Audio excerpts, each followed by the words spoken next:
এই জাদুবিদ্যা সত্য। এবং এখনকার অনেক ভণ্ড যে কবিরাজগুলো বের হয়েছে, এরা জিনকে তাবে করে নিয়ে এই জিনদের মধ্য দিয়ে মানুষের মধ্যে জাদু ছড়িয়ে দিয়েছে, এবং এর ফলশ্রুতিতে বহু পরিবার ধ্বংস হয়ে যাচ্ছে। এই জাদুবিদ্যা সত্য। আরো একটা জিনিস সত্য, নবী সাল্লাল্লাহু আলাইহি ওয়াসাল্লাম বলেছেন ইন্না আইনাল হক, চোখের নজর সত্য। নবী করিম সাল্লাল্লাহু আলাইহি ওয়াসাল্লাম বলেছেন চোখের বদনজর সত্য। এই যে আমরা বলি ফেসবুকে এত বেশি ছবি দিয়েন না ভাই, ছবি তুলেন না, ছবি তুলেন না, বারবার যে বলি নিষেধ করি, কারণ কি জানেন? একটাই কারণ, বিকজ চোখ লাগাটা সত্য। মানুষের চোখ লাগে, এই কথা শুনলে অনেক মজুমদাররা হাসবে না? কথা বুঝতে পারেন নাই? কিন্তু এটা সত্য, কারণ নবী করিম সাল্লাল্লাহু আলাইহি ওয়াসাল্লাম যা বলেছেন সাদাকাল্লাহু ওয়া সাদাকা রাসূলুহুল কারীম, নবী যা বলেছেন, আল্লাহ যা বলেছেন চিরায়ত সত্য, এর বাইরে কোনো সত্য আছে? আচ্ছা দেখেন, আমি বললাম যে জাদুবিদ্যা সত্য। এই জাদুবিদ্যার চর্চা মানুষ করে, এখনো করে, এবং এই জাদু দিয়ে মানুষের ক্ষতি করার জন্য জিনের প্রয়োজন হয়, দুষ্ট জিন। এই জিনগুলোকে মানুষ তাবে করে মানুষের ক্ষতি করার চেষ্টা করে। দেখবেন এখন গ্রামে গঞ্জে শহরে সব জায়গায় ছড়িয়ে পড়েছে না? দেখবেন, খুব সতর্ক থাকবেন। আমি পরে সলিউশন বলছি আপনাদেরকে। আরেকটা বলেছি, নবী সাল্লাল্লাহু আলাইহি ওয়াসাল্লাম বলেছেন চোখের বদনজর এমন সত্য যে একটা উটকে এই রান্নার ডেকচির মধ্যে ঢুকাই ফেলতে পারে। একটা উট খুব সুন্দর, ভালো, আপনি দেখছেন মাশাআল্লাহ বলেন নাই, নজর লেগেছে, উটটা মারা গেছে, দেন তারপর তাকে জবাই করে খেয়ে ফেলতে হয়েছে। একজন সাহাবী গোসল করছিলেন, গোসল, এটা হাদিসে সহিহ, এই যে আলেম ওলামা যারা আছেন তারা জানেন যে এই হাদিসে সহিহ। একজন সাহাবী গোসল করছেন, তার গায়ের চামড়াটা খুব সুন্দর ছিল, একদম স্কিনটা অনেক সুন্দর থাকে না এমন কিছু মানুষ? আচ্ছা, এখন আরেকজন সাহাবী এই গোসল দেখছেন দূর থেকে, দেখে বলছেন যে কি চমৎকার তার শরীরের রংটা, যেন কুমারী নারীর মতো, অনেকটা এমন একটা কথা তিনি বলেছিলেন। সাথে সাথে এই সাহাবী অজ্ঞান হয়ে পড়ে গেছে। কোন সাহাবী? যিনি গোসল করছিলেন। এটার আপনি কোনো ব্যাখ্যা দিতে পারবেন না তো, এখানে কোনো সায়েন্স দিয়ে বা মেডিকেল সায়েন্স দিয়ে আপনি কোনো ব্যাখ্যা করতে পারবেন না। একটা ব্যাখ্যা দিতে পারেন, কিন্তু কেন সেটা হলো সেটা আপনি অ্যান্সার খুঁজে পাবেন না। তো নবী সাল্লাল্লাহু আলাইহি ওয়াসাল্লামের কাছে নিয়ে যাওয়া হলো তাকে। তিনি বললেন যে এই ব্যক্তির ব্যাপারে কি কেউ ভালো মন্দ কিছু বলেছিল? তখন একজন সাহাবী বলেন হ্যাঁ, অমুকে বলেছে এর স্কিনটা অনেক সুন্দর, তোকে ডেকে নিয়ে আসুন। ওকে ডেকে আনা হলো। ডেকে আনার পর নবীজি তাকে অনেক শাসালেন, তোমরা তোমাদের ভাইদেরকে কি মেরে ফেলতে চাও? তখন এই সাহাবী তো অবাক, আমি আবার কখন মারতে চাইলাম ইয়া রাসূলুল্লাহ? আমি তো মারতে চাই নাই, আমি তো খালি বলেছি যে তার গায়ের রংটা অনেক সুন্দর। তখন তিনি বললেন, কেন তুমি সুবহানাল্লাহ বললে না, কেন তুমি মাশাআল্লাহ বললে না? যখন মাশাআল্লাহ বলবেন, সুবহানাল্লাহ বলবেন, নজরটা লাগবে না। আর যখন আপনি মাশাআল্লাহ বলবেন না, সুবহানাল্লাহ বলবেন না, দেখবেন নজর লেগে গেছে। আপনি বিশ্বাস করেন ব্যবসা খুব ভালো চলছে, মানুষ বলল যে বাহ তোর তো ব্যবসা হেভি, লালে লাল শাহজালাল, ঠিক আছে, দেখবেন আপনার কেনা বেচা বন্ধ হয়ে গেছে। এরকম হবে, আমার কথাটা বিশ্বাস করেন। এটা কিন্তু সায়েন্স প্রমাণ করতে পারবেন না, আল্লাহ এবং তার রাসূল বলেছেন, তার উপরে কোনো সত্য নেই। আছে সূরা কাহফ 29 নম্বর আয়াত পড়ে দেখেন, আল্লাহ পাক বলছেন ওয়াকুলিল হাক্কু মির রাব্বিকুম, সত্য সেটাই যা তোমার রবের পক্ষ থেকে আসে। ফামান শাআ ফালইউমিন, যার ইচ্ছা হয় বিশ্বাস করুক, ওয়ামান শাআ ফালইয়াকফুর, যার ইচ্ছা হয় সে অস্বীকার করুক। এই কারণে আমরা বলি ফেসবুকে এত বেশি ছবি দেওয়া, এই আই ওয়াশ করা, এই যে শোডাউন করা, হ্যাঁ, ইসলামের কিছু কাজ করলেন একদম মানুষকে না দেখাইতে পারলে ঘুম হচ্ছে না, এগুলো বন্ধ করেন, এগুলো বন্ধ করে দেন আল্লাহর ওয়াস্তে। অফলাইনে কাজ করেন, নিজেকে গোপন করার চেষ্টা করেন। যত বেশি মানুষের কাছে নিজেকে এক্সপোজ করবেন, কাজের বরকত কমে যাবে, কাজের বরকত কমে যাবে, চোখ লাগবে, নজর লাগবে। এবং চোখ লাগা বদ নজরে বহু আলেম আস্তে আস্তে মাঠ থেকে মাইনাস হয়ে গেছে না? যায় নাই? এখন কি আলেমদের সংখ্যা বেশি না কম? যত দিন যাবে আলেমের সংখ্যা আরো কমে যাবে। নবীজি বলেছেন আলেমদের সংখ্যা কমতে থাকবে, মানুষ জাহেলদেরকে আলেম বানিয়ে নেবে। তো প্রিয় ভাইরা, জাদুবিদ্যা সত্য, চোখের বদনজর সত্য, রাতের এই অনিষ্টগুলো সত্য, রাতের বেলা অনেক ক্ষতি আছে। এই জন্য নবীজি বলছেন বাচ্চাদেরকে বাইরে বের করো না, এবং তোমরাও রাত যখন গভীর হবে তখন এদিক ওদিক ঘোরাফেরা করো না। দেখবেন রাত যত গভীর হয় আমাদের শহরগুলো তত জীবিত হয়, তাই না? তাই না? রাত যত গভীর হচ্ছে শহর তত জীবিত হয়। চায়ের দোকানে আড্ডা বেশি, ওই সিনেমা দেখছে, টিভি দেখছে, ক্যারাম খেলছে, লুডো খেলছে, ঘুম নাই। ঘুম কখন?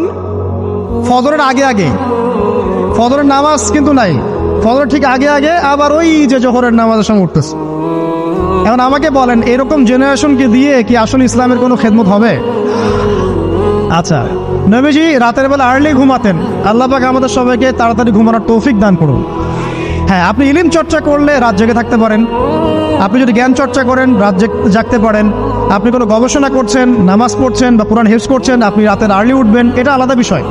কিন্তু কমনভাবে আমাদের এই যে ফেসবুক, ইউটিউবিং ইত্যাদিতে আমরা লিপ্ত থাকি, সারা রাতটা কাটাই আড্ডাবাজি করে, এগুলো বন্ধ করতে হবে। এগুলো বন্ধ না করলে ফিজিক্যালি আমরা মানে সুস্বাস্থ্যের অধিকারী হতে পারবো না। সারা দিনটা আমাদের একটা কি বলবো অলসতার ভাবে যাবে এবং দিনের বেলা কাজগুলো ব্যাহত হবে। এতে করে আমাদের উম্মার এই পুরো বড় যে তরুণ প্রজন্ম আছে, এদেরকে আপনি সম্পদে পরিণত করতে পারবেন না। তাই এই সিস্টেমটা চেঞ্জ করা দরকার। নবীজি রাতের বেলা এই সূরা বাকারার শেষ 3টা আয়াত তেলাওয়াত করতেন, আমরা করবো ইনশাআল্লাহ। ইনশাআল্লাহ। আরেকটা আমল বলে দেই, নবী করিম সাল্লাল্লাহু আলাইহি ওয়াসাল্লাম রাতের বেলা সূরা মুলক তেলাওয়াত করতেন। কোন সূরা এটা? কোন সূরা? তাবারাকাল্লাযী বিয়াদিহিল মুলক। কয়টা আয়াত আছে? 30টা আয়াত আছে। নবীজি বলেছেন সাল্লাল্লাহু আলাইহি ওয়াসাল্লাম, এই সূরা আপনাকে কবরের আযাব থেকে বাঁচাবে ইনশাআল্লাহ।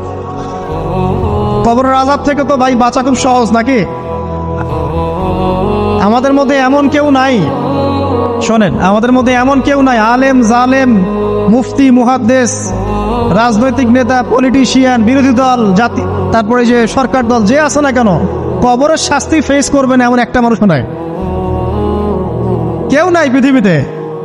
এই যে আপনি দেখছেন ওই যে কি ইসরায়েলের প্রধানমন্ত্রী, ওই রাশিয়ার প্রধানমন্ত্রী, ওই চায়নার সভ্যতা, পশ্চিমা সভ্যতা, এমন কেউ নাই পৃথিবীতে এখন যাকে কবরের শাস্তি ভোগ করতে হবে না।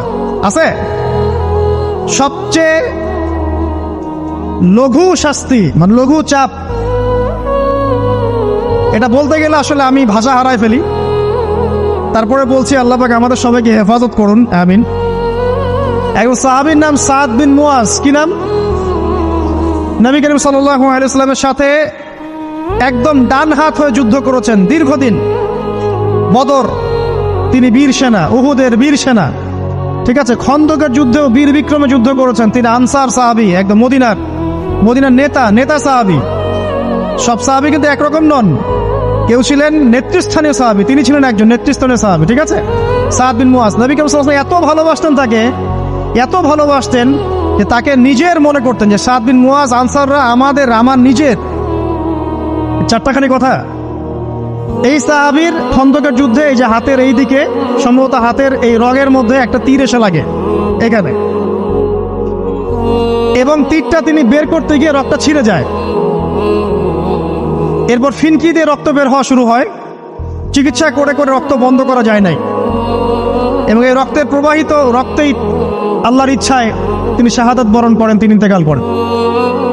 নবী করিম সাল্লাল্লাহু আলাইহি ওয়াসাল্লাম প্রচন্ড ব্যথিত হন, মানে মনটা তার খুব নরম হয়ে যায় সাদ বিন মুয়াজ রাদিয়াল্লাহু আনহুর জন্য। তো এই সাহাবীর যখন জানাজার নামাজ পড়ানো হচ্ছে, নবীজি বলছেন 70,000 ফেরেশতা তার নামাজে অংশ নিয়েছে।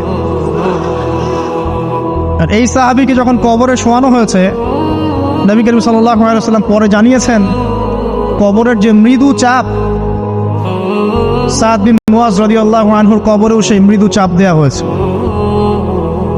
আমি কি বুঝাতে পারলাম ভাই? আমাদের কোনো দাম আছে এখনকার পলিটিশিয়ানদের কোনো দাম আছে? এখনকার সমাজ নেতার কোনো দাম আছে? এখনকার সুদখোরদের কোনো দাম আছে? এই ঘুষখোর দুর্নীতিবাজদের কোনো দাম আছে? আমরা যারা কাঠমোল্লা হয়ে আছি আমাদের কোনো দাম আছে? সাদ বিন মুয়াজ রাদিয়াল্লাহু আনহু যদি কবরের শাস্তি তাকে না ছাড়ে, প্রশ্নোত্তর পর্ব তাকে না ছাড়ে, আমরা পার পাবো? নবী করিম সাল্লাল্লাহু আলাইহি ওয়াসাল্লাম বলছেন সূরা মুলক তেলাওয়াত করো রাতের বেলা, ইনশাআল্লাহ সূরা মুলকের তেলাওয়াত কবরের আযাব থেকে তোমাকে বাঁচান। আর আমাদের তো ভাই কবরে সবাই সাথে যাবে না, গার্লফ্রেন্ড যাবে না, বাপ মা ভাই বোন সবাই যাবে না। একজন ব্যক্তি সুদ খাচ্ছে, জিজ্ঞাসা করে দেখেন কেন খায়, বলবে তার সন্তানের জন্য খায়, তার বউয়ের জন্য খায়, তার মা বাবাকে দেখতে হবে তাই খায়, তাই না? একজন ব্যক্তি ঘুষ খায়, বলবে আমার পরিবারের জন্য খাই।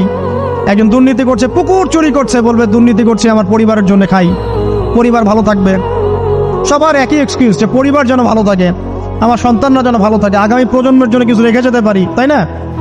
এরকম একটা মানুষও কি আপনার সাথে কবরে যাবে? তাহলে এই বোকা মানুষ কেন বোঝে না যে আপনার কবরে আপনাকেই যেতে হবে? তাহলে আপনি কি কারণে অন্যের কারণে নিজের পরকাল নষ্ট করছেন? অন্যের সুখের জন্য আপনি আপনার পরকাল নষ্ট করছেন। সুদ খাচ্ছেন, দিব্যি মায়ের সাথে জানা করছেন। আপনাদের এলাকায় নাকি সুদের সমস্যা অনেক বেশি। কয়েকটা হাদিস বলে দেই। আমি ওদেরকে আক্রমণ করতে আসি নাই, আমি শুধু তাদেরকে 3টা হাদিস শোনাতে এসেছি। 1 নম্বর হাদিস শোনেন। আল্লাহর নবী মুহাম্মদ সাল্লাল্লাহু আলাইহি ওয়াসাল্লাম বলেছেন, সুদের পাপের 73টা শাখা আছে। কয়টা? কোন হাদিসে 70টাও আছে, কোন হাদিসে 73টা আছে। বলছেন যে সবচেয়ে নিচের শাখাটা হচ্ছে, সুদের পাপের সবচেয়ে নিচের শাখা হচ্ছে যে যেন কোনো ব্যক্তি তার মাকে রেপ করলো, তার মাকে ধর্ষণ করলো। 1 দিরহাম যে ব্যক্তি সুদ খায়, সহিহ বুখারীতে আরেকটা হাদিস এসেছে, সে যেন 36টা মেয়েকে ধর্ষণ করলো। আর আমি একটা কথা বানায় বলছি না, যদি বিশ্বাস না হয় কওমি মাদ্রাসা আছে, আলেম ওলামা আছে, গিয়ে বুখারী খুলতে বলেন, পড়তে বলেন, খালি একবার পড়তে বলেন, দেখেন যদি না থাকে তাহলে আমাকে এর সাথে থাপ্পড় দিয়ে দেয়। যদি না থাকে হাদিস এটা, তাহলে আমার গালে একটা থাপ্পড় দিয়ে যায়। আর যদি থাকে তাহলে আল্লাহর রাস্তায় সুদ খাওয়া ছেড়ে দেন। কোনটা করবেন? চ্যালেঞ্জ করবেন? নবীজি বলেছেন, 1টা দিরহাম যে ব্যক্তি সুদ খায়, দিরহাম মানে কি? রৌপ্য মুদ্রা। এটা এখন দেখতে পারবেন না, জাদুঘরে আছে।